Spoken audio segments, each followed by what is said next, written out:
26 aprel günü Bauman uramı başında uzashaq men Tatarcha yasham aksiyasin shunda PR yağından ishlaymiz endi.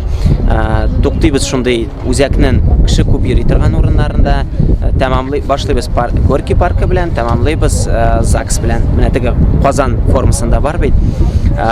Yashar o'zagi yanda. Mana bunday choralar bilan tatar tilini keng ko'lam masalalarga taratib, uni o'stirish mumkin deb sanaysizmi?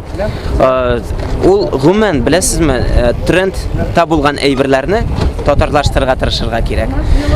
Agarda sapit ul hozirgi vaqtda modna ekan, ul yoshlar shay ekan, demak yoshlarga podxod topish uchun sapitda vel harakat yasarga kerak. Mana shulg'inaning birdan bir shunday ma'nosi. Bu bitni birinchisi tugul, ikkinchisi, uchinchisi da bo'lgan. Yo'q, albatta. Mana o'zgan yillar bilan chog'ishtirganda, bu yilg'isidan o'zgan yillarni biz avtor harakat uyushtirgan edik. Yolg'ishmasam 3 yil ratdan biz avtor harakat uyushtirgan edik. Endi bu yil biz o'yladik, mana men o'zimda bu sapitka kuniga bitgach kun sayin yurgash, endi o'yladik birgalab yilib sapitda chiqargan. Necha kishi qatnashadi? Men o'ylayman 20-30 kishi. Necha o'ylaysiz, mana bunday choralarni olg'a toba doimiy ravishda o'tkazishga o'ylaysizmi?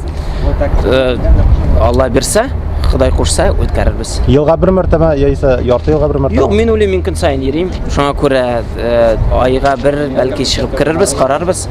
Mana nechik o'shi boralabizmi biz umuman uyushib yo'qmi? Shu chora o'ng'aydan Ozodlik radiosini tinglovchilarga, qarovchilarga nelar aytasiz?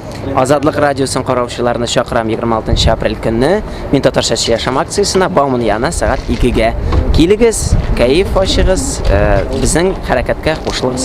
Hozir boramiz nega? Enkatsiyani anan olib ketamiz ratush yandan Tojanda bir-iki qizni, bir-iki molayni, shundan so'ng ketamiz Kazanka bo'yindan Girmanga, Kremlga. Deymi? Girmandan so'ng boramiz Kremlovskiy bo'ylab, Kuguyana, Kugundan tushib ketamiz Baumanga. Bauman bo'ylab boramiz ZAGSga qadar.